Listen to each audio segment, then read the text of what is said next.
there, Comic Clan, and welcome to Comics in the Cross, the greatest streamers you have never heard of. I, of course, am your host, Cross, along with my partner in crime, Nitro. Say hi to the people, Nitro. Hola. This is weird. Nope, that's not real. This is weird. This is weird. Let's address the elephant in the room, shall we? We're both drinking 0-calorie sodas, 0-calorie ginger ale. That's the first elephant. And the second elephant is we've changed days and parts of the day.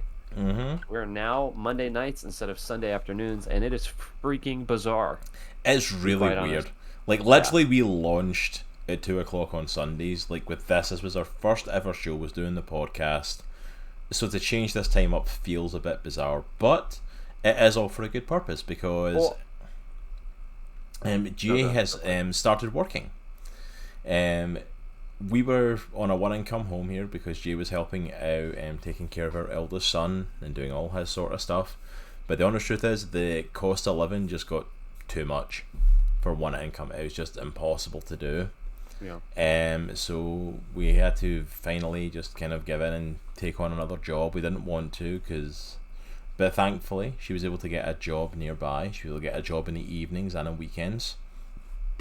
Excuse me. So literally, she works in the evenings. I work in the mornings. Get off, take the kids. She works in the evenings, but she has Mondays off for taking her son to therapy. So Monday evenings are free. So Sundays she's working. We can't do the podcast at that time because I've got the kids. So it was a necessity to move to this time. And for anyone that's checking us out, for anyone that usually tunes into the podcast that is having trouble tuning in on a Monday evening as opposed to a Sunday, I am sorry for that change. We still love you. I know it's going to throw everyone's schedules off that usually comes and hangs out with us. I appreciate y'all. But yeah, it was a necessity. Good news, though. It's good news. Yeah, it is good news. Also as well, the other big change is that the podcast is going from weekly to bi-weekly. We are going to be sharing Monday nights with our D&D stream, Let the Good Times Roll, which is still on course. It will not be launching on the 1st of September like we had originally planned. It will be launching next Monday on September 5th. So September 5th here at 8:30. Ready?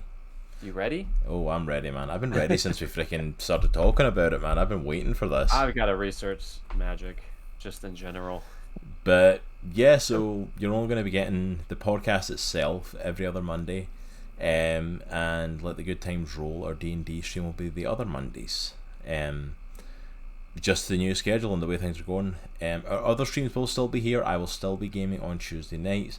Jay has Wednesdays off, so she's going to try gaming on Wednesday nights here on the channel. Not a guarantee at this point because she's now working, she's got the kids, she's got her own stuff with My Cup of Tea along with Nitro's wife, Flo Canadian, which, by the way, their second episode dropped last week, so definitely go and check that out. But yeah, so, and then Nitro, you're still doing Art of the Hero kind of on and off? Yeah, probably on and off. We'll play it by ear to see how it goes. Like I said, my little girl just started school this week, kindergarten, so it's really hectic in her house right now. Not as hectic as your house, obviously, but it's hectic. It's more hectic than I'm used to. I'll just put it that way. So, and that's we'll see how it goes. You know, and that's the thing. Like we're streaming when we've got the time to. So if you guys are not able to catch us live here on Twitch, then 100% you can always catch us either on YouTube, where you can go and catch the VODs there. Which also go and check out all of our YouTube channels. Now we have multiple YouTube channels.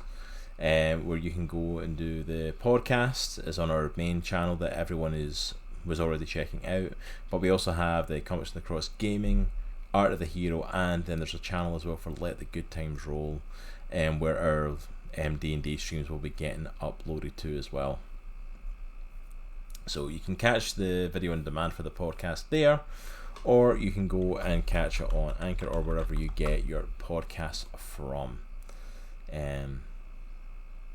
And then, of course, we've got the audio for Let the Good Times Roll will be going up in its own podcast as well, but I don't have a link for that yet because the site won't let me make it until I've got an episode. Works.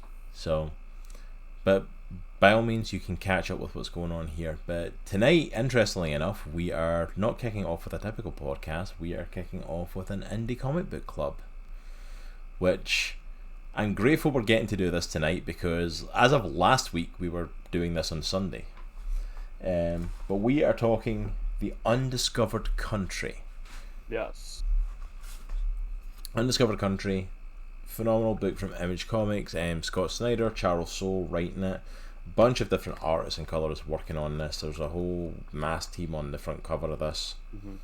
But yeah, Undiscovered Country, I think for the first time I heard about the premise of this, I was very taken with it, and I think I kind of piqued your interest when I told you the premise of it as well. Yeah, it was extremely interesting. So what were your thoughts when I first told you about Undiscovered Country, and what are kind of your just little overall thoughts at the moment, and we'll start delving deeper? Yeah, I thought it was a unique concept. I'd never heard anything like it before. United States has been closed off to everything, to aid, to not conversation, aid, communication, any type of immigration in or out. It's been closed off, walled off for 30 years. And this group gets sent in and gets to go in for the first time in 30 years. And what are they going to find? And the way that was like proposed, I was like, dude, that's sweet. That sounds awesome. It could be anything. Like, it could be any genre. It could, it could happen. So I was really excited when I got the book. The art is phenomenal. Specifically, the colors that are used throughout the book are very appealing, and they're used very strategically to indicate like what's going on at the time. I know you and I have kind of had a mini conversation on this. I like the book. I just wish it would have answered more questions than it posed. Yeah. Like there's a lot of stuff that it brought up or that it introduced that wasn't either addressed again or wasn't tied off. And we've read enough volume 1s to know that normally after the first volume you have a pretty good idea what's going on. Yeah. And then subsequent volumes will expand on the lore or expand on the initial premise, right? This one is completely different, I think, in my opinion. Like, it introduces a lot, but I still, honestly, I don't really know what's going on. Like, even with some of the characters, like the main bad guy, which I know we're going to get into some spoilers here, so just a heads up, if you haven't read it and you are planning on reading it. Oh yeah, 100%, we are full spoil on this book. If you don't know the Comic Book Club, we are spoiling the book. We're going full depth into this here. Yeah. And to be fair, this book is one of 3 volumes, okay? So it's meant to be told as a story as a whole, but obviously we're just judging it on the first volume because I haven't read 2 or 3. But there's a lot of characters that are introduced, in my opinion, that I don't like. They weren't developed enough, unless, again, that's going to be explained in future volumes. Like, I'm thinking about Destiny Man, who's the main bad guy, who we really don't know a whole lot about, Well, see, that's the thing. That's the thing, is that I kind of almost disagree with that. Like, I feel like the way it ends with Destiny Man is not really going to continue on with him. But I feel like there's so much like character development. Like, when you're talking like the main group of the Americans, like those that come into America, it's like there's so much development. Like, we get backstory in all of them. Yeah. And it's like, it's very different in that sense, because usually you would get like the main characters, obviously the brother and sister. Daniel and Charlotte. What was the last name? Hargreaves? I think so. I completely have lost the name. I had it there in my head. But Daniel and Charlotte are basically like the main characters, the brother and sister, part of the team that's getting sent in there. And it's like, you would think you were getting their backstory. You would think it's all about them, but we get backstories on all the characters that are coming in with them. It's just Graves, Daniel and Charlotte Graves, okay. Yeah. It's like, but you think we're getting their backstory. You think it's all about them. It's all about what's going on with them. And it's like, okay, yeah, we do get that, and there's a lot to it. But there's also still a bit of a mystery to them. But we also get all the other characters that are traveling with them, and their backstory, and a little bit of what's going on with them, and why they're on this trip and stuff. And I do definitely get it. Like, it can be very confusing where it leaves off at the end of volume 1. It can be very hard to track all the moving pieces. But I feel like for the story that's to come, there's a lot of setup there.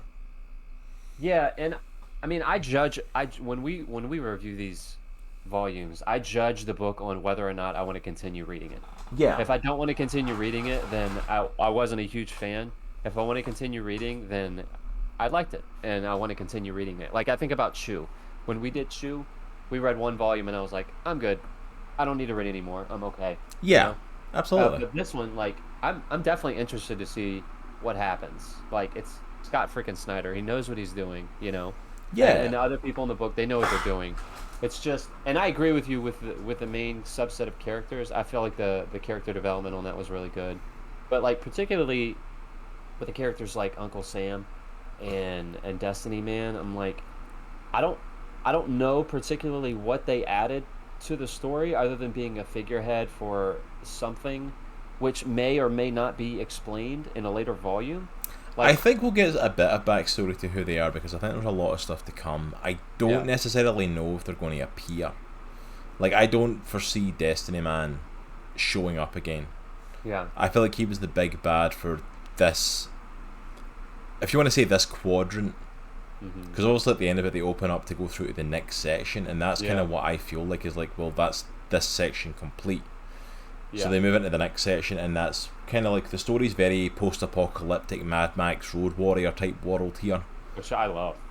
But like that's the thing though, going into volume two, I'm like, what I'm hoping for is that it changes. I'm hoping for a completely different world, a completely different villain, a completely different type of story, like sci-fi, or are they going to and it's a fantasy world, or are they going Yeah. to like it's completely different from what's came before, and that each section they hit is a different place. So like I hope that that's the end of Destiny Man in that sense. I kind of don't Yeah. because I thought he was kind of cool. The design of him I was thought he was very, cool too. That's what I'm saying. Like, he was a really cool, like imposing, really cool design figure but that he led this does, group of like really weird looking people. but he does reference someone called Aurora, and that Yeah. Aurora had kicked him out Hmm. until he'd like worked out his system or whatever. Yeah. So I've got a feeling that she's kind of at the heart of everything, Hmm. and so we'll find out a little bit more about that as we go. What Um, am I? Sorry, go ahead. No, but I was just going to delve over into the characters that we're kind of traveling with and the setup for it and stuff, and kind of the world that we're in. Yeah. Because even the world that we get once they get into America, because the whole thing is about America being shut off and them going in. So the whole thing is reading this right after going through a pandemic freaking hits home first of all, Yeah. You're right. It really because does. the world is dying to the sky virus, a virus that is literally infecting and killing people. And like, think COVID times a million. Like, Mhm. whereas COVID has got under control, this is just like wiping people out, Yeah. wiping countries out. And there's two different sections of the world have like formed now in the midst of this. And what was it? Let me get the names of these The because Pan Asian. No, wait a minute. There's the Allegiance Euro Afrique. mm-hmm. And then let's And see. it's like Pan Asian something zone. Yeah. Yeah. I'm trying to find it, but yeah, I think you're right. Yeah, one of the dudes says it, and I'm like, I'm trying to find where he. The world's great Pan Asian Prosperity Zone. Okay. The Pan Asian Prosperity Zone, which is kind of like all the Asian countries and all that sort of side of the world, the more eastern side of the world, and then obviously the Europe Afrique connection, which is all like Europe and Africa, Hmm. and then there's like just the leftovers that are here where America is, because like America has literally in the midst of the sky virus has walled itself off. And when I say walled itself off, I mean legitimate walls, like massive, Guns. thick defense walls with a defense net over so that nothing can enter its airspace. And it has been shut off for 30 years in the midst of this. I think there's a picture at the start of them crossing Yeah. Yeah. the border, if I can.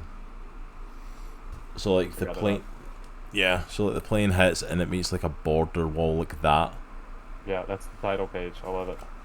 which is insane. Um, and we meet our team that's heading in there in the midst of the sky virus because the government's come together essentially because they get a message from America. basically from a guy who will come to know as Uncle Sam in it, Sam Elgin, a scientist who the main characters, Daniel and Charlotte's parents, were actually friends with. Literally Uncle Sam. Yeah, literally is. And that's it, they get there and they meet him and it's like, he literally looks like and is dressed like Uncle Sam, so it's like very much playing into that. But like, he sends a message out saying, yeah, like, we can help. Yeah. We can help with the sky virus, we can help take care of this problem, we want to reach out and open up communications again. And so they basically invite a group to come in and negotiate. And the group is made up of Daniel Graves, a major who is basically disgraced as a criminal who's like kicked out of both of these places, but has tried to break into America and has gotten closer than anyone else. His sister Charlotte, who is a doctor dealing with the sky virus. We've got Ace, who is a kid that basically has got more knowledge on American history and the way America functioned than anyone else out with the border. Valentina, who is a journalist with her drone Buzz, who's basically, you find out she gets paid basically by getting the biggest scoops before anybody else, sort of thing. It's a, like, being a journalist became very competitive, like you have to have the story out first to get paid. Yeah. So she's brought in to journalise it, and then we've got Janet and Chang, who are the representatives of the two different world powers, who are brought along as those representatives. And then we've got the Colonel, who's like the helicopter pilot, who's my favorite character in the whole who thing, just gets gypped in this story, man. Like, he's a beast though. Dude, he is an absolute animal. Like, in the best of ways. Yeah, like, when we get, just wait till we get to the wall. Like, if you want to see if there's horror in this book, just wait till we get to the wall scene. That's terrifying. It really is. Yeah. But this group is sent in, and when they cross the borders, they get shot down. Immediately attacked, immediately shot down, and they survive the crash. But the Colonel, Pavel, is taken by the Destiny Man's crew. The rest of them are all managing to stay out the road and hiding, but the Destiny Man is basically the warlord of this section of this territory. Is basically the best way to describe him. He travels around in a giant rolling palace, which is just absolutely amazing. It's very Studio Ghibli-esque. Yeah. One of the coolest shots of the opening of the book, when they so the helicopter crashes, the group gets separated. The Colonel is with the helicopter, and the other group is on the top of an adjacent hill, and they're looking down at the crash site. And then they see a whole bunch of just like characters coming. Like, you have mutant sharks, you have half mutated animals attached to cars. This dude strolling up on a bison. It is totally like Studio Ghibli meets like Mad Max. It is really mental sort of stuff that you see. And then even the Destiny Man himself, if I can pull up an image of the Destiny Man, like, he looks phenomenal.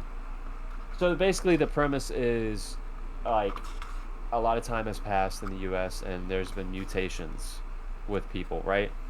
Well, that's one of the big things that kind of comes about, because like, the first thing that they kind of wonder when they get there is like, what has happened? Yeah. Like, it's been 30 years, how has the world turned out like this? Yeah. And as we start to go on, as they start to break into Destiny Man's place, we start to get some of the backstories, and one of the reasons that Ace is possibly chosen is kind of in question by the end of it, but basically he was locked up on the outside for a theory that he had. And a theory that he had of the development of the world inside the walls of America, and how it would form, and it's like it would form into these kind of territories like this, and it would be like a spiral, which is really interesting, because when they get in there, that's the exact map of the United States that Uncle Sam has. Is the spiral, and he wants to walk the spiral. See, that whole part of the book with Ace And when he was in that padded room with that guy who was kind of asking him questions, that went right over my head. I did not follow that at all. Like, I get the whole he developed a test on metal to be able to show how much it had aged, I think, right? Yeah, so essentially what it was is that he had a theory. He was like picked up in his like camper van, like, you know, he's definitely a conspiracy theorist, live in the woods sort of guy. Mm-hmm. But he developed this theory that there was going to be a development in America. The spiral would form, and more time would pass than we'd thought. Like more than 30 years had passed. Yeah. It's left very much up in the air at the moment of how Ace came to this conclusion. Yeah. Which I think is going to be one of the things that we explore in the next volume, probably. Mm-hmm. Is like how much time has passed and why has it travelled that fast. But his test was going to be like nothing can enter the net above America. Nothing metal anyway, or like nothing mechanical. But I can send a bird. So he had like a homing bird that he was going to send with a silver dime. Yeah. Like attached to it, and then when he got it at the other side, he was going to check and see what coloration was on it, because however much it aged in that flight would tell him how much time had passed. Yeah. Later he ends up checking this dime, and when he does the test himself, we don't get an exact figure of how much time has passed, but basically stating that we can never leave. Yeah. I can only imagine that that's due to time passing so fast in there. Mm-hmm. That it's going to completely throw them off from reconnecting with the outside world. Obviously that's kind of the big mystery that's up in the air, but like the reason America's in the state it's in is because so much time has passed. Yeah. It's almost like it's de-evolved over whatever length of time, and that's why it's back to the territories, and that's why it's back to people at the Destiny Man running certain things. And one of the things in the back of the book, or in the back of volume 1, they did a timeline of my lights are just awful. They did a timeline of the U.S. sealing. The Great Sealing is what they're calling it, when the U.S. sealed itself off. Yeah. One of the, just to speak to kind of this time thing that we're talking about, one of the entries at around a little over 2 years and 8 months from the sealing. Let me see. No, a little over a year and 6 months. So experiments in gravitational lensing at Project Aurora facility outside Pittsburgh, Pennsylvania, result in a patch of farmland aging an apparent century, resulting in the area returning from plowed field to old growth forest in a matter of minutes. So the people in America pre-sealing, the Great Sealing, were experimenting with gravitational fields, localized gravitational fields that propelled time. Yeah, so there's a chance we're going to explore how that's expanded and affected America. Yeah. Because basically it's like there's something that's happened where this spiral has formed, and they need to get to the centre of it. And you find out by the end of it that they're not able to just transfer there. Like Uncle Sam knows where the gate is to the next place, and the Destiny Man has the key. But like you need both to be able to move. It's the one place, and the only way to get through it is with the key. So that's what the whole setup is with Uncle Sam using them, is like trying to get into there. Because you very quickly realise that stuff was not what it seems. Yeah. You very quickly start to realise, because there's so many moving parts that affect this. Like first of all, like the tape that calls them in, like Valentina, when we get her backstory, she's an investigator, and she even refers to it herself as like it's an addiction. Yeah. And she basically checks up on everybody that's getting called in, and does background checks on them. Excuse me, herself and everything like that. But when she's looking into all of that stuff, she finds the tape asking for people to come and basically talk to them about getting the Sky virus from America. Yeah. Excuse me, sorry, I'm gassing out for that Coke. But they find the list of names on the tape. Everyone that's sent in was specifically asked for.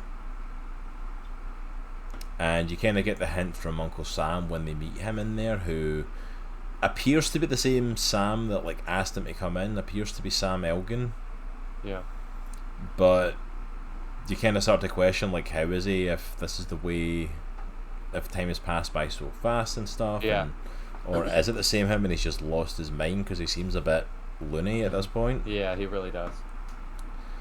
But you get the whole thing with Sam of him talking of like there's some, ironically, destiny or some sort of prophecy with the Graves siblings at the center of the spiral, and they have to get there. He really doesn't give much more information than that. Yeah. Just that there's like he seems to know a bit more about what's going on than you would think, because he like knew them as kids, and you start to wonder if there was something there beforehand that he knew.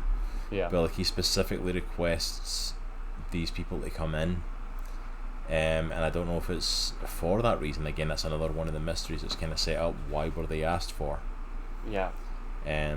There's a ton of stuff that's introduced that's just like not addressed or not really answered, and obviously I think that's by design, but it's just frustrating. Yeah, because I think like you said, there's 3 volumes to it, but I think this is very much the first act of a 3-act story. And I think it's meant to set up as literally, instead of like reading the first issue and that being the setup for the first volume, I feel like this is very much like a kind of like when we done Lock and Key.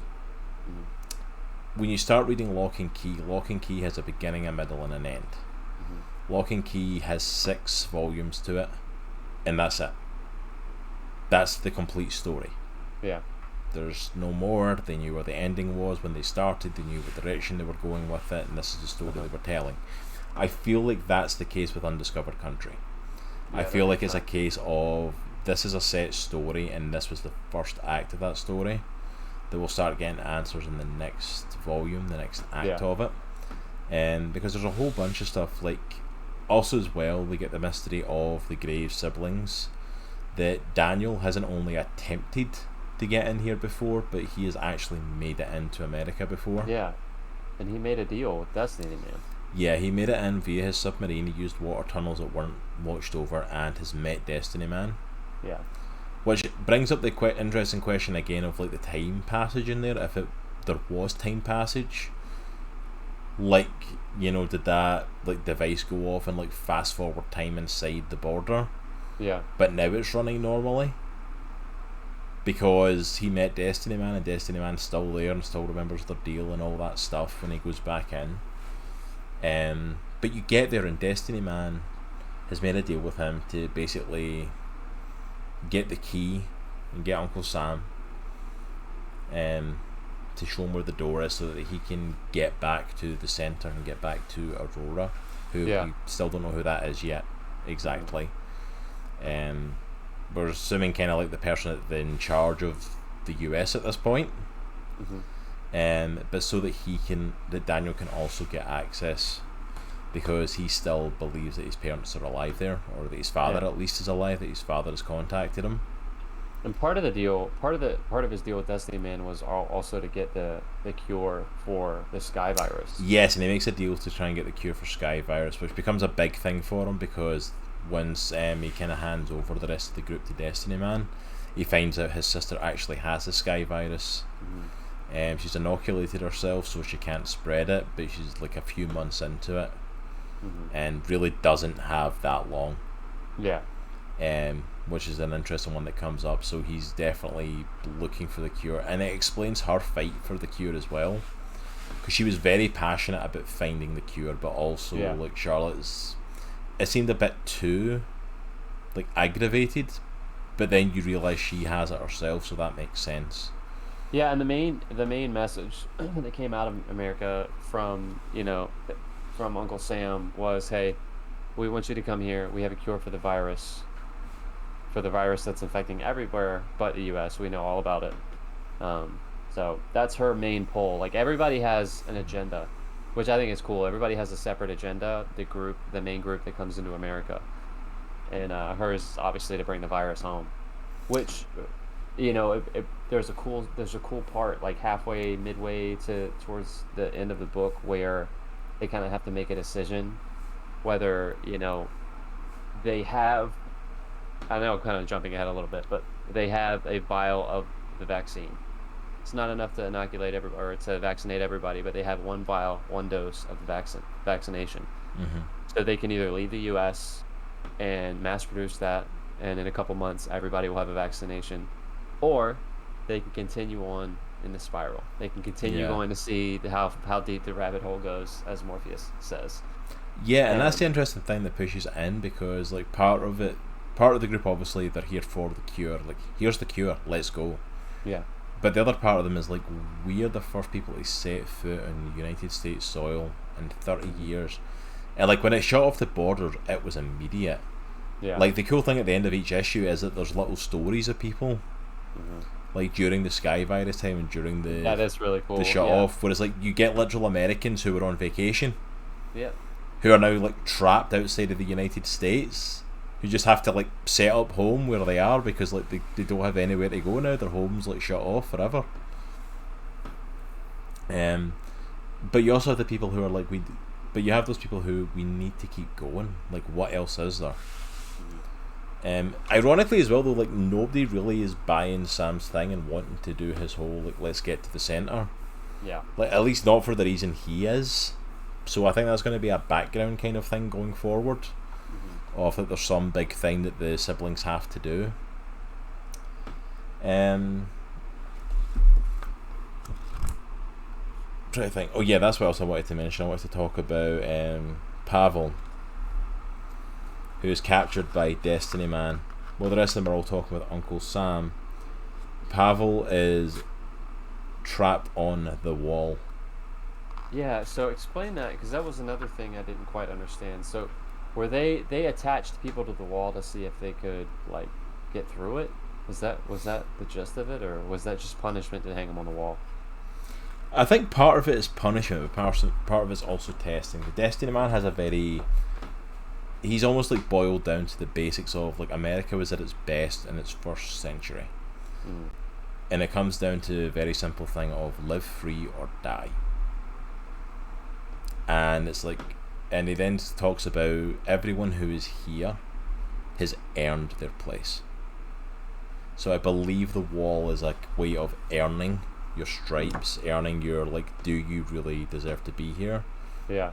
Then you'll survive and beat this. If not, you'll die. I guess one of the scenes that kind of set the tone for the book, like violence-wise, was when Colonel Bukowski like gets cornered by the Destiny Man's right-hand man on his carnivorous buffalo, a water buffalo. Yeah. It just happens to bite his foot off. Yeah, he just eats his foot right off. He just eats his foot. So I have to show the wall. Literally, they're like, I don't know if it's like magnetic things in their hands and stuff to help, but it's like they're literally having to hold on and claw to this wall with just an oxygen thing attached to their face. And they're just left there. Yeah. They're just left there, and it's like, you will tell me what you know, or you will crawl the wall, and then one day you'll die. You and every foreign body you brought with you, and this land is my land. And it's like, that's the explanation of the wall, and it's like, and the colonel just gets strapped to it, and the badass he is, freaking ends up tearing off the oxygen mask and scaling this thing. Dude, it's so sweet. Clawing his way up this thing.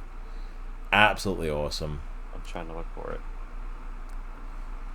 It's like he gets to the top and he kills the guard that's at the top of the thing. Beats the bejesus out of him. Dude, it's hilarious. I'm trying to find it. Yeah, I can't find it. Of course I can't. See if I can fill it up. But yeah, it's a really cool moment. It's a really cool part of this, of like he beats the wall, because at this point we've not seen anyone else do it. We've literally just seen people hanging on the wall.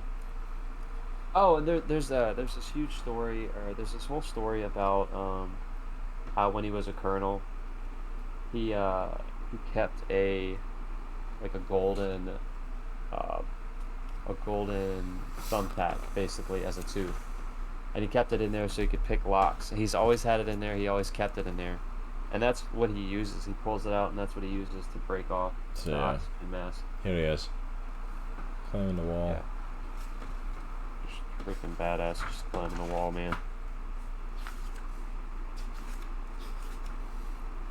Yeah, and then tears off the mask. Whoop. Climbs up.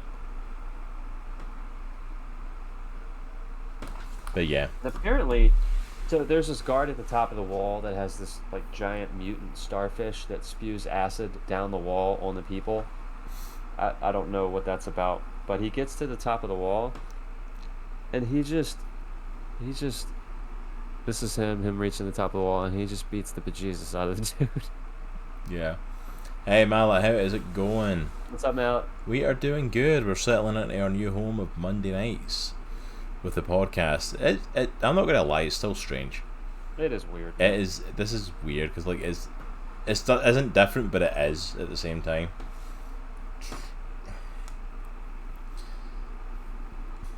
But obviously, like the whole big climax to the story then is that Destiny Man gives Daniel the key.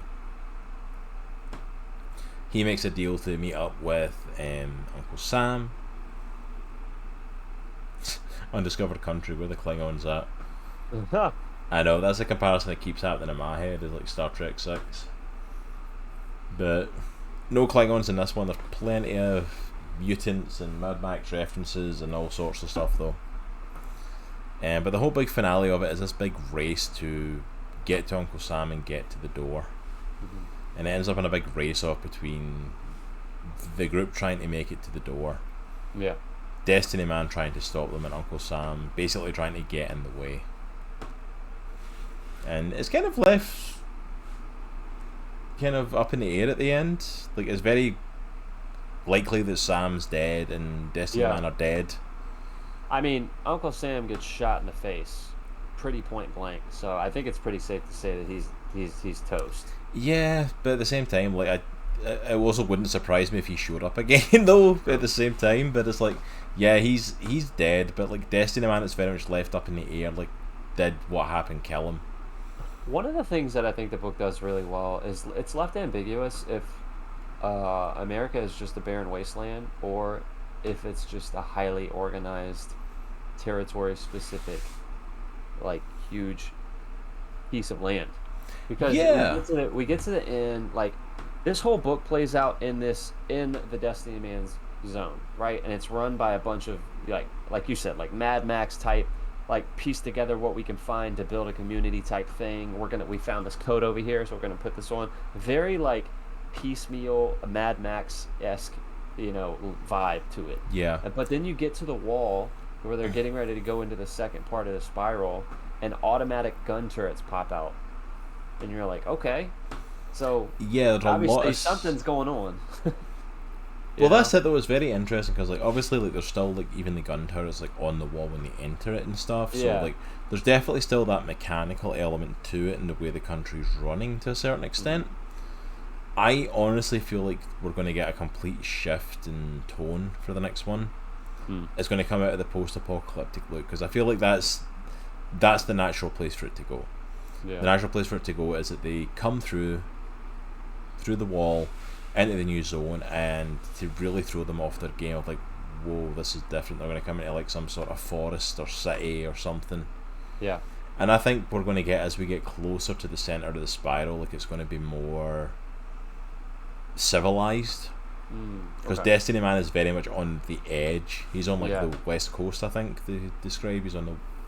It's like, so he's very much on the edges of America. Yeah. So I feel like even the way he describes like he was thrown out by Aurora, whoever Aurora is. Yeah. That this was like almost a you have to go find yourself sort of thing. Yeah. Because he talks about having to like fully realize his ideal and then return to her, but also kind of a half punishment because he was able to be sent out there, but he doesn't really have access to return. Yeah. So it tells you there's only limited people that can access the doorways, or like the doorways only work a certain way. That's actually really interesting. Like you can go down the spiral maybe, or like Aurora has access to the doors, but you can't just go back. Like he was told to prove himself, but was never given a way to return. So will he ever be able to? Yeah, that's actually very interesting. Like to think of the theory that each part of the spiral is its own time zone, its own civilization, its own like. I'd be interested to know if it's its own time period. Yeah, that's what I meant, not time zone. But yeah, time period. But you know what I mean, like it's because that experiment they were doing that shapes stuff and like time happened. I'd be interested if like this if it was separated into the spiral because different stuff impacted. Yeah. Like it's like, and that's it though. It's like, and if it is, what's going to happen? Is this kind of the caveman equivalent of what would happen if stuff was kind of thrown back in time, or is this like the post-apocalyptic Mad Max future? Mm-hmm. And as a result of the next zone, is it going to be further back or is it going to be further forward, and what does that look like? Yeah. Are we going to go further forward and it's going to be like big ivory towers and beautiful scenery, and or are we going to go back to like medieval times, or like what's it going to look like? Thanks for that lurk, Mal. I appreciate it, brother. Like what is it going to look like going forward? Yeah, that's really interesting. I didn't really think about that, honestly, while I was reading it, but that makes a ton of sense. And that would make it super interesting if they differentiated it like that. Hey, Stormbringer. Did you guys ever see Jericho? I've heard of it. I've heard of Jericho. I don't think I've ever seen it though. Yeah, I've never seen it. Sounds very familiar though, right? Yeah, it definitely sounds familiar, but I might just be thinking Chris Jericho. Break the walls down! And copyright strike.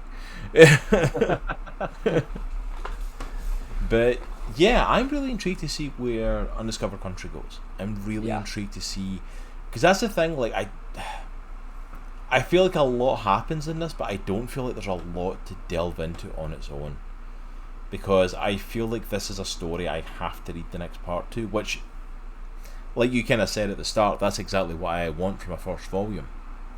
That's exactly what I want from volume 1, is like I want to be like, okay, I need to pick up volume 2 now though, don't I? Good show, deals with this topic. May need to go check that out. Is it on any streaming services, do you know? I'm looking it up right now. If it's on any streaming services, I might check it out. It says it's on Prime. Is it? Nice. Yeah. Along with the 50 million other shows I'm attempting to watch. But yeah, like I think that's the thing with this, is like,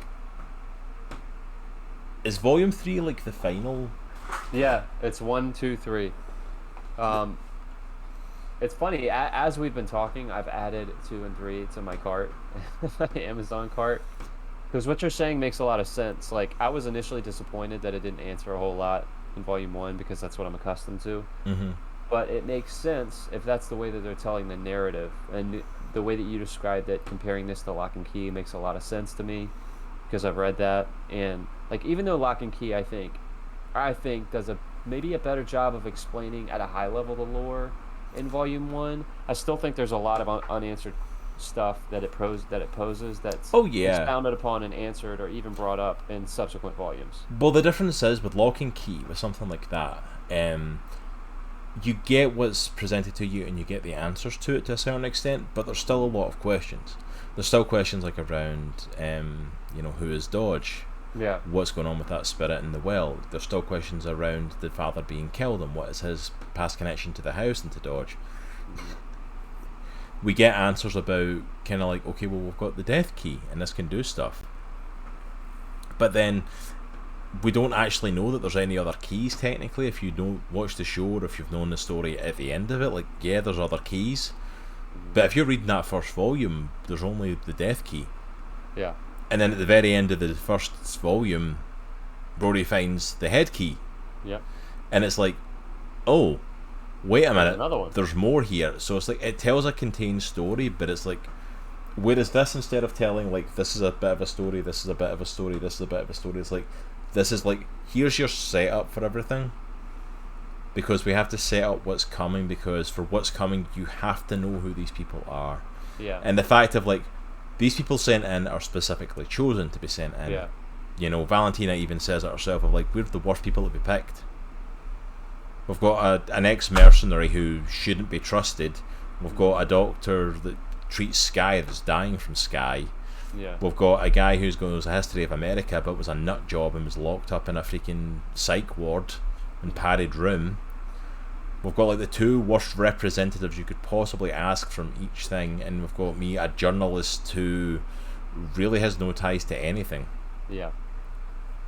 You know, they're almost to a certain extent, you would think this is Expendables. This is the group we send in. If they come back with a cure, awesome. If they don't, well, it's no harm, no foul. So we need to know these people and why, because all the pieces fit to ask the questions that are to come. Like time traveling so fast and the spiral forming and the different stuff. Like, well, hold on a minute here. Ace came up with that theory. Why did he come up with that theory? You know, it's like, what's the whole stuff around the Graves siblings? Is their father still alive? What is at the centre of the spiral? Why do they need to get there? Yeah. What's next ahead for all of these people? What's going to happen? It's like, you know, it's like there's a lot of stuff laid out, and I think it does great if you focus. It's an amazing story, but at the same time, I think the heart of it is it's a character study. Because I believe, like I said, for Volume 2, I believe the world will change. This type of America they walk into is going to be completely different, but the characters are the same. Yeah. So you need to have established who the characters are to take them into the next volume, because they're the only things that are going to continue. Yeah. Because we're going to introduce a new villain and a new part of and a new zone and a new setup and a new stuff, and try and give more answers of America, I'm assuming. So we need to know who the characters we're following in are, because it would have been very easy just to have Daniel and Charlotte be the main characters and focus on the siblings. We even get like looks at them as kids when Sam visited their home. We get their story. We get Daniel's connection to the Destiny Man. We get her dying of Sky. It'd be very easy to focus on that and then delve into the other characters later. But I kind of like the upfrontness of like, here's what we've got. And it keeps the actual story for this actually stays very simple in terms of like the telling of it as well, in a sense, because although all this stuff is in the background, you've got dealing with the Destiny Man. Yeah. He's got Pavel. We need to go save him. Wait, one of us already knows him and is selling us out. Oh wait, no, he's not. He's getting the key so we can get out of here. You know, it's like there's this whole setup for it, and it's like you know, and I apologise if we're a bit all over the place talking about this book, because it's very hard to kind of stay straightforward with it. A lot happens in it. A lot happens in it, and it tells the linear story of now, but also then jumps back to stuff and like the past of characters and the past of certain things, and it's like, you know, but like I love how even they flesh out certain characters. You know, like Ace is a character I love that gets fleshed out in the later issues, because the Destiny Man's thing is a layout of a Walmart, and this kid shows just how smart he is, and like he knows this history of America, but like, yeah, I know the schematics, I know how it's laid out. Like, how do you know that? Yeah. Like, and he's able to take them through and able to show them.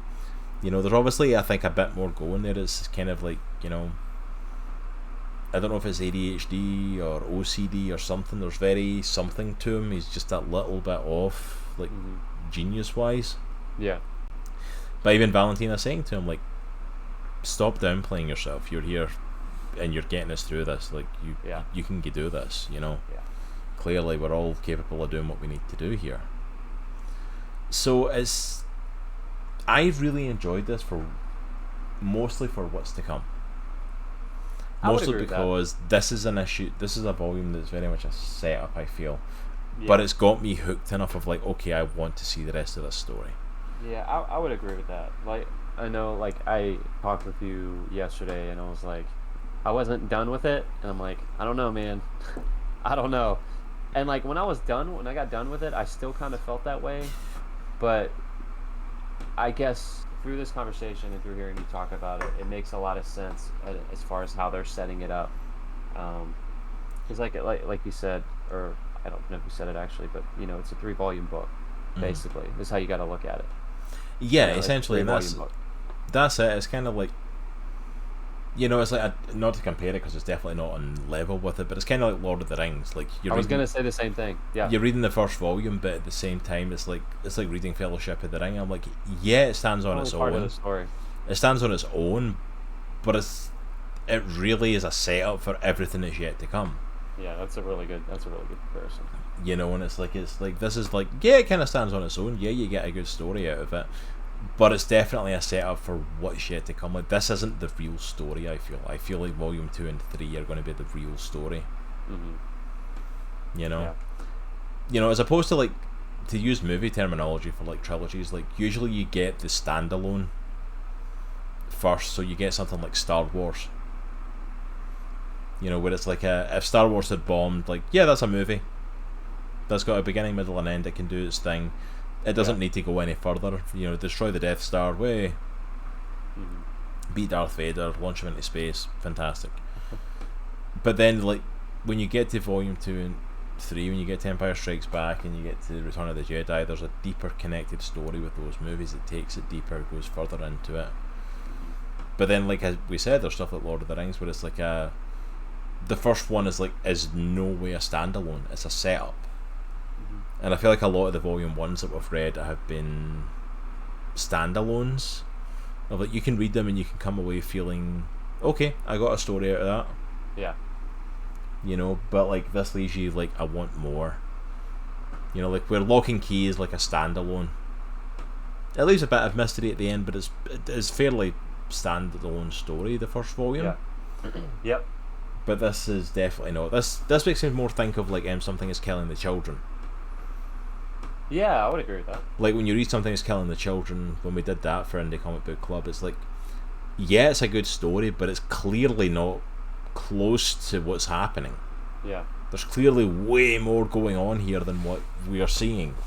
Yeah, it's like coming into a movie theater in the middle of a movie. Like, obviously, this is a movie, this is happening, but there's a lot that I'm not getting, that I'm missing. Yeah, there's a lot of stuff going on here that I don't have the context to yet. Yeah. Or that I'm not aware of, and it's like, but when I get that, I know it's going to be a good payoff. And I trust Snyder and Soule, Scott Snyder and Charles Soule, two phenomenal writers, and I like the story that they're crafting here. Did you read the bit where they talked about how they came up with the story in the back? Dude, it was really cool. So Scott Snyder and Charles Soule. Yeah. Is it Soule, right? Yeah, Soule. So obviously they're both comic book writers. I think one at the time wrote for Marvel, the other wrote for DC. And they had both worked on Swamp Thing at one point in time. And Scott Snyder is an avid runner, apparently. I didn't know this. He's an avid runner. He runs before cons. And Charles, out of the blue, messaged him and said, hey, you want to run together before this specific con? And, like, apparently Scott Snyder used that time as kind of like a mental debrief before you go into the con, like, to prepare for battle type thing. And he was reluctant at first, but they started running together and they built a friendship over the years, for like 4 or 5 years, running together at various cons. And then they met a mutual friend who worked for the CIA, who brought them into the CIA at one point and showed them around a lot of secret stuff, DARPA, all that stuff. And then, so afterwards, they went on a run in the National Mall, which is where all the monuments are. Yeah. And in DC. And they came up with this idea, like the brainchild idea for this story. What if America was walled off? And over the next couple of years, they kind of fleshed that story out and bounced ideas off each other. And then it was really cool how they put it together. That's really cool. That friend that got them into the CIA, that wasn't Tom King, was it, by any chance? I don't know. They didn't say who it was, but I was just curious if you said CIA. I'm like, wait a minute, Tom King, like, he's ex-CIA. No, it might be Tom King, because they come into contact with a man who'd worked in the CIA for a number of years and was still an active consultant. So it might be Tom King. I don't know. Be interesting. That's really cool how they came up with it, though. Like, I do really enjoy this story. Yeah. Like, I just. My thing for it that I really love with doing the indie comic books is, like, I feel like legitimately this is a unique story. I don't feel like any of the other comics that we've checked out, anything else that we've looked into, does not do what this is doing. I agree. This is a very unique story, and that's a very big draw for me when we're looking at indie stuff. Is what's not being done, because like reading superhero stuff is awesome. I love superhero comics, but after a while, especially with Marvel and DC, like I know what I'm getting. It becomes cyclical, you know. It goes round and round and round, and it's like you get bored of it. Yeah. You know, not that I'm bored of like superhero comics, but like you'd kind of like, but there's other stuff out there. Yeah. There's other stuff out there, and Undiscovered Country is one of the most unique ones that we've done. I would agree. Like and as soon as I picked it up, managed to get it second hand as well, which was a phenomenal. I saw it in a second hand store, and I'm like, yoink, grabbing that. Yeah. And as soon as I read it, I'm like, okay, yeah, we're talking about this on the show. This has to be talked about. This is a really, really cool comic. Yeah. I feel like there's a lot of really cool comics, like not really indie comics because they're coming out of, I guess they are indie comics, but I think of like God Country from Danny Cates. Donny Cates. God Country is 100% getting done next year. We need to do God Country. That's been at the top of my list for Indie Comic Book Club for a while. We need to do that one. These huge heavy hitters from like DC and Marvel are cranking out some like original content that's really, really cool. It's really unique. Like like Undiscovered Country. I think God Country is up there with that. God Country is one of the best like one-off graphic novels you will ever pick up. Dude, it's so good. It's so good. I immediately messaged you after I finished. Yeah, I remember getting the message. This was so awesome. Because I had bought it because you had recommended it, and I'm like, man, it's so good. But like to your point, what I'm getting at is, I also agree that reviewing these indie comics has totally changed my comic landscape. You know, it's changed my barometer for what a good story can be.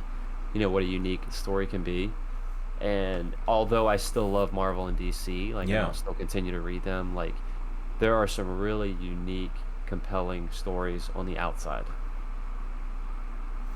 Yeah, because I think the thing with Marvel and DC for me is like even reading their current stuff and keeping up with the current stuff is like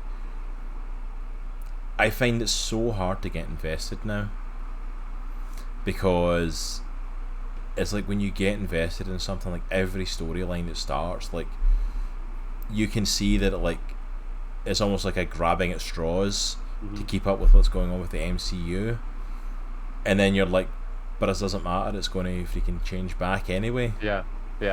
Well, and to be fair, like most of the stuff that I read from the big two are old runs that I missed out on. Yeah, 100%. I mean, and that is, there's some phenomenal. Death in the Family.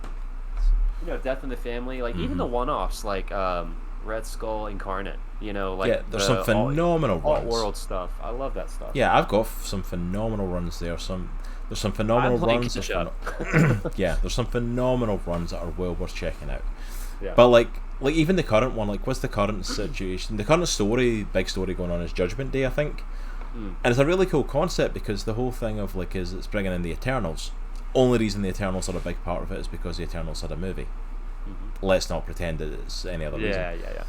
But it's a whole face-off with the mutants, because the mutants are technically variants, or whatever or deviants that they call them, or whatever the hell it is. I can't even remember the name of the human race, and that's what they're meant to protect the world from. So now the Eternals have got an issue with them, and the Avengers are trying to step in and go like, whoa, wait a minute here, you can't just take out this group of people.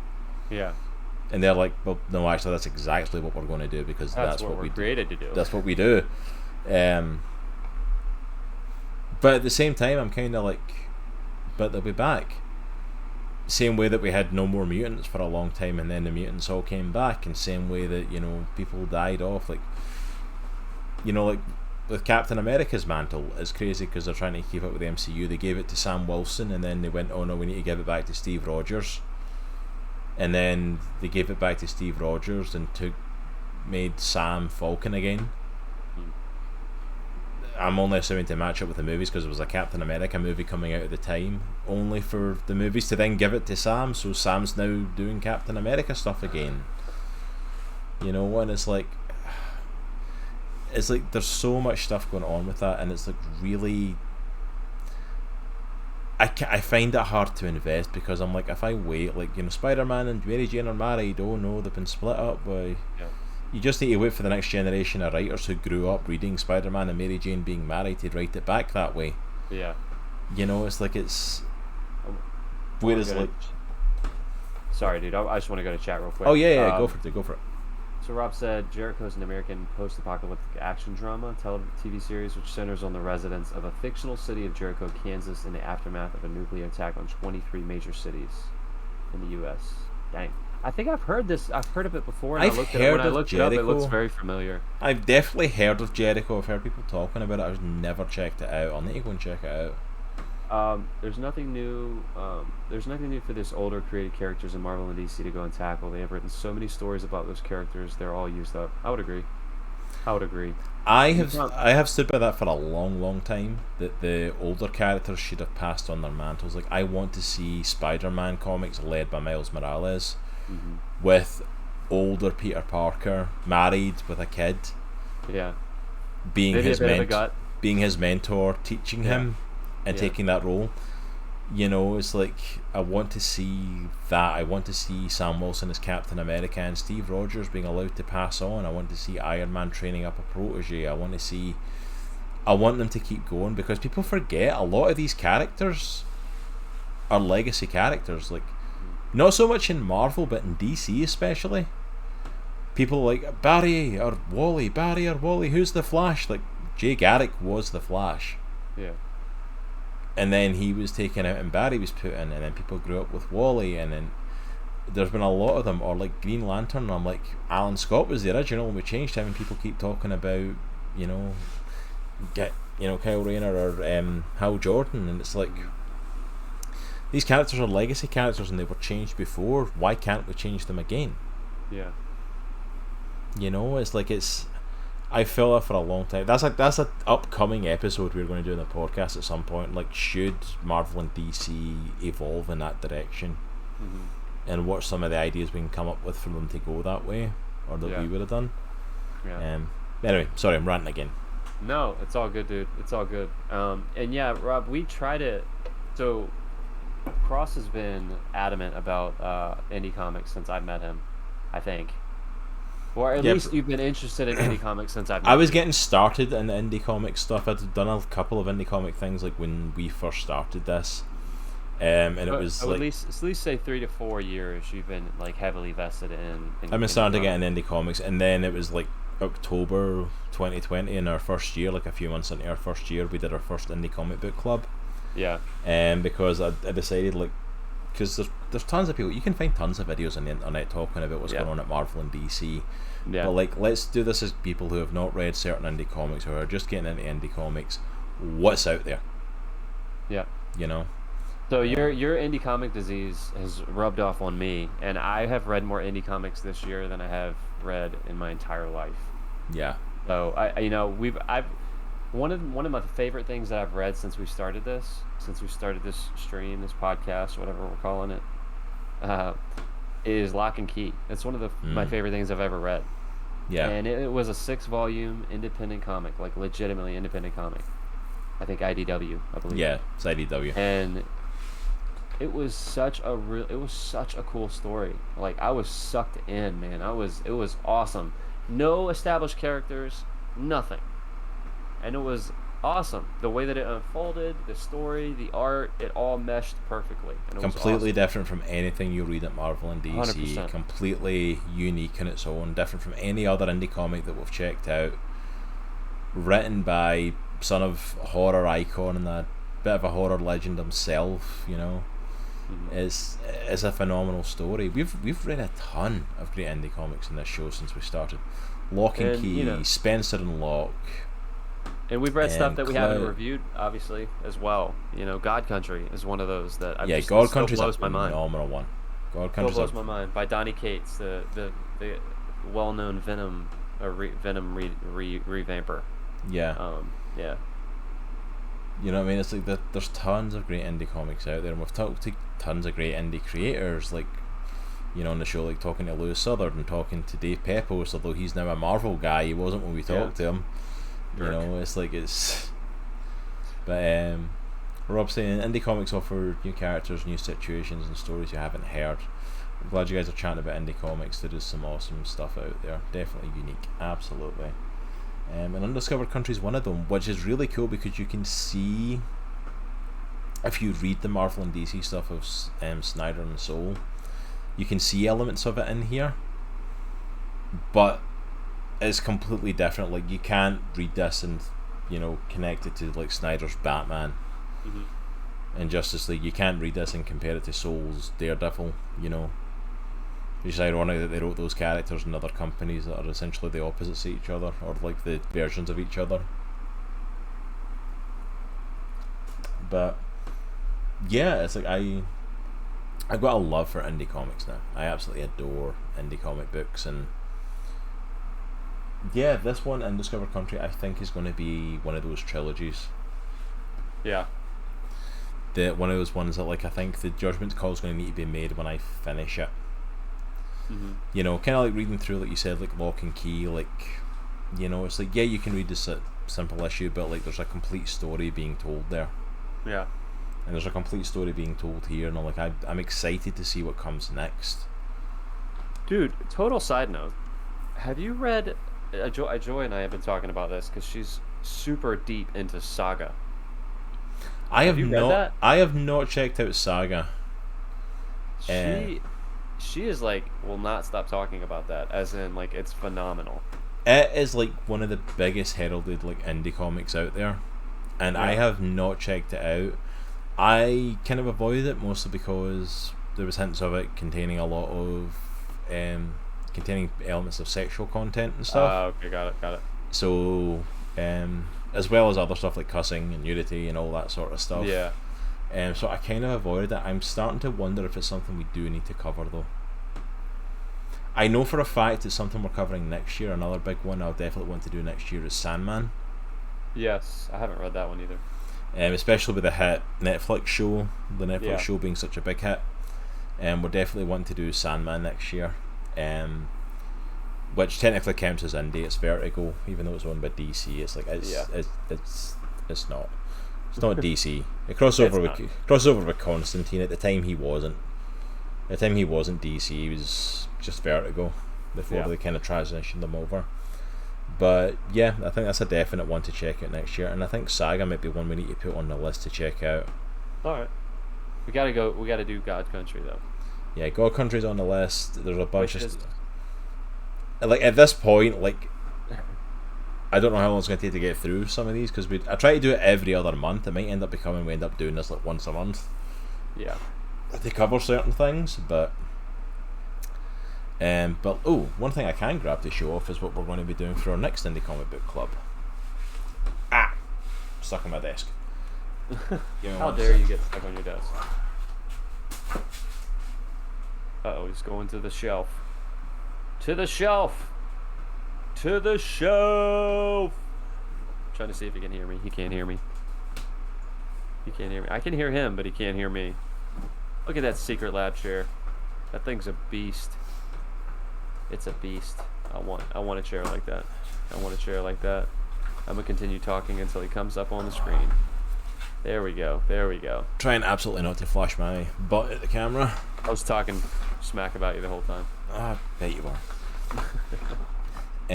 But funnily enough, we're doing a back-to-back Snyder stuff.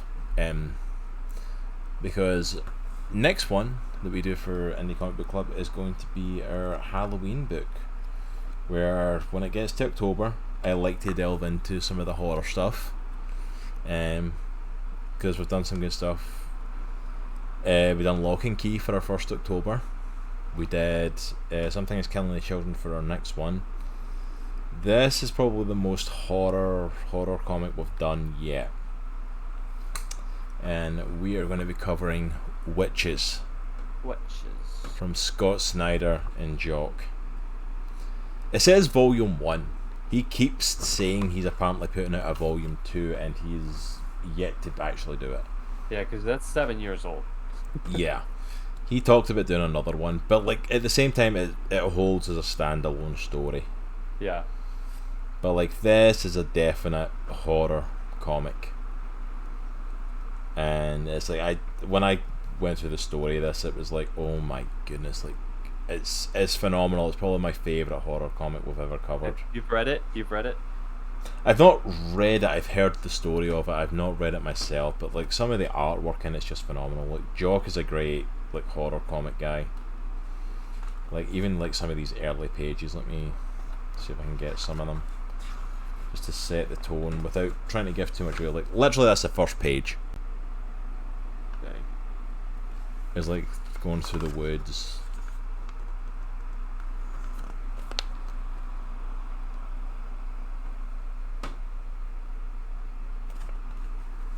Like that's some of the stuff that's in there.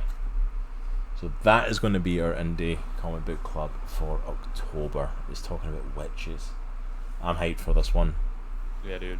And then of course our indie comic book club for December, since we kind of ran through Christmas stories fairly quick. We decided to Klaus. We did Klaus. Klaus. And then that was it. There's really not any other like Christmas centric. Although Klaus was sweet though. Klaus was amazing, and I don't just want to do Klaus every year though. So we decided that December is going to start being when we talk about like other like known IPs in their comic form, and we're going to kick that off in December with our first one that we're looking at Teenage Mutant Ninja Turtles: The Last Ronin. TMNT obviously awesome. started as a comic, but is obviously best known for movies, TV show, action figures, video games, like pop culture icons, the Turtles. And then The Last Ronin is probably one of the most phenomenal Turtle stories to come out in recent years, at least, if not ever. Not a perfect story. There's elements I think they could get better, like I know with the villain and stuff like that, I felt could have been fleshed out more, but 100%. the overall story is gorgeous. So it's the villain aside, it's just such a cool story. But yeah, it's a really cool story. Really excited to talk about that one on stream. So that's going to be our 2 for finishing up the year, and then we've got stuff that we're looking at next year. Oh, we need to do this, we need to do that, we need to do this. We'll see if we get to those, because we keep like interchanging. Like there's so many I want to do and get into. Yeah. You know, like I know Once in Future is still at the top of my list. I still need to get volume 1 of that. And that's one I've heard nothing but praise for, that I know I definitely need to check out at some point. Red East of West, we need to do that one, the show. Yep. There's a handful that we have talked about over the stream that I jotted down in my list. I can't find it. Of course I can't. But yeah, we got there's a ton that we got to read. Yeah, there's tons of stuff for us to get into, and indie comics are always just giving. Speaking of some indie comics though, I do actually want to show off something that I got this week, since we're here. I was going to do it at the start and I forgot to, but I can do it now. So if any of you remember that we were talking with Dr. Baron Bell a few weeks ago, and we actually got on the phone with Daniel as well while he was at a con. He sat down with a creator, Matthew, from Ideas from Mars, who is a creator that was at the con as well. And he showed off some of the artwork and some of the comics that he got. So I actually ordered some of them. So Modern Wonders 1 and 2, Disciple 6, along with Modern Wonders variant cover, I believe, and Defenders of Eden 1 and 2.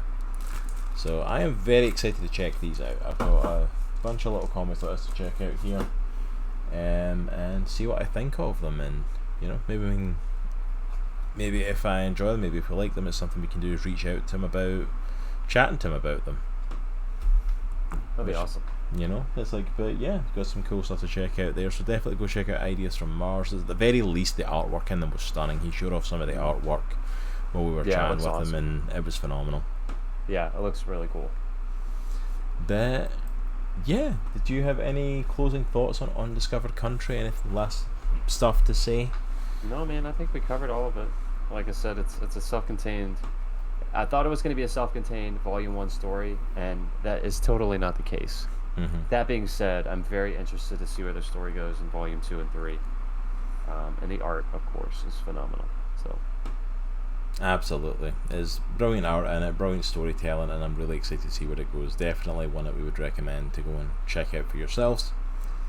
But I think that's it for us for this evening, for our first Monday night. Thank you for everyone who did come and hang out with us tonight. I know this is a brand new time slot for us. I know it's unique. I know that not everyone's used to that and everyone's schedules are different. But thank you for everyone who did come and hang out and spend some time. Again, you can catch us on YouTube or wherever you get your podcast from to catch up on the show today. Also as well, shout outs to our sponsors, to BCW Supplies. Click on the link there to get all your collection needs. Of course, we are comic collectors, so that is the place that we go to for all our long boxes, short boxes, bags, boards, whatever you need. Go and check it out with BCW Supplies. Click on the link and use Comics Cross at checkout to save some money and shoot a little bit of money our way. Also as well for Only Crits. Have a good one, Rob. Thank you so much. Hey, Rob. Thanks for popping in, man. Is it crits? Is it crit? Crit, there we go. Use that link, onlycrits.com/comics and comics coupon to check out there for all of your dice needs, because we are going to be starting some D&D here on the channel. So definitely go there for all your dice and dice accessories. And speaking of that, next week it will not be the Comics and the Cross podcast. The podcast will return in 2 Mondays' time. Next Monday, 8:30 though, we will still be here. Let me pull up that page. Don't know if it's got the right date on it. Do have a date on it, awesome. So next Monday at 8:30, we will be kicking off and debuting Let the Good Times Roll Dungeons and Dragons session, led by our very good friend Mr. Tom Levine. He is going to be our dungeon master for our very first campaign, The Keep on the Borderlands.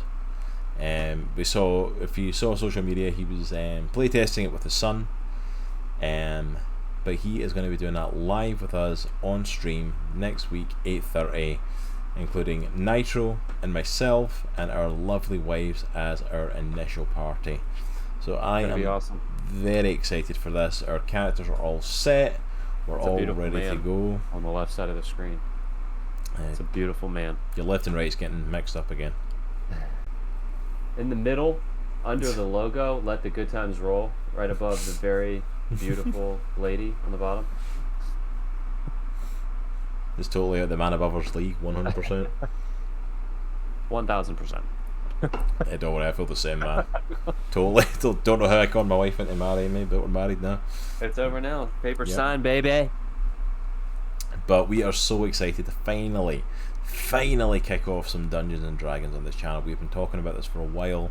We are going to delve into this. Please come and hang out with us. Please come and check it out. Please be gentle with us. It's going to be our first time playing, so there's going to be some slow moments and some learning curves.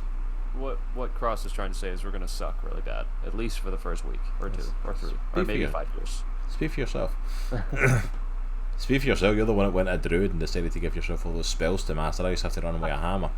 Hey, you talked me into it, so let's be honest here. You talked yourself into it. You kept talking about how awesome the druid was and then trying to make a fighter, and I'm like, dude, you clearly want to be a druid. Just be a druid. Just want to turn into an animal, man. We're getting sidetracked again. We always get sidetracked. We do.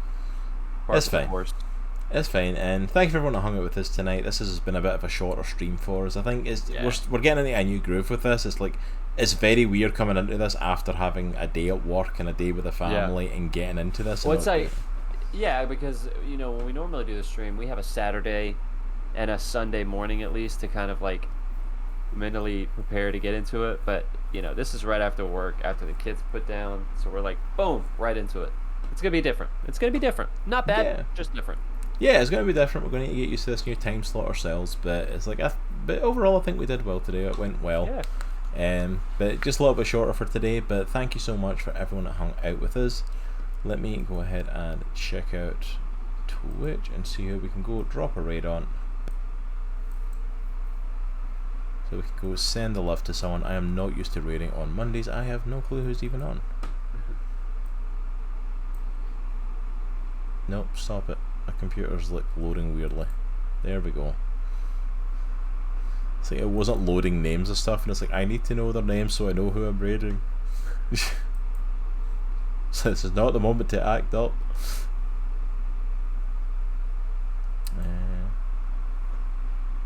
Well, I'll say this for a fact: there's a ton of people on compared to what there usually is. We try and raid out. Ah, there we go. We can go raid Xena. She's on there now. Just make sure she's not disappeared like last week when we tried to raid Junk. Dude, that was hilarious. He was so apologetic. I'm like, he felt no, so bad jerk. for that, and I was like, I take back the raid. I unraid you. But we're gonna go check out Xena and the Heroes. Our good friend Xena. Please go and show her some love. Go and hang out with her. Send all the love her way, and we will see you all. I will see you all tomorrow night. For more playthrough of Guardians of the Galaxy as I continue that playthrough. So see you all tomorrow night 8:30, and we'll see you next Sunday for some D&D. see you guys. Remember, it's a good week to be a geek. Take care, everyone. Adios. Cierra miedo.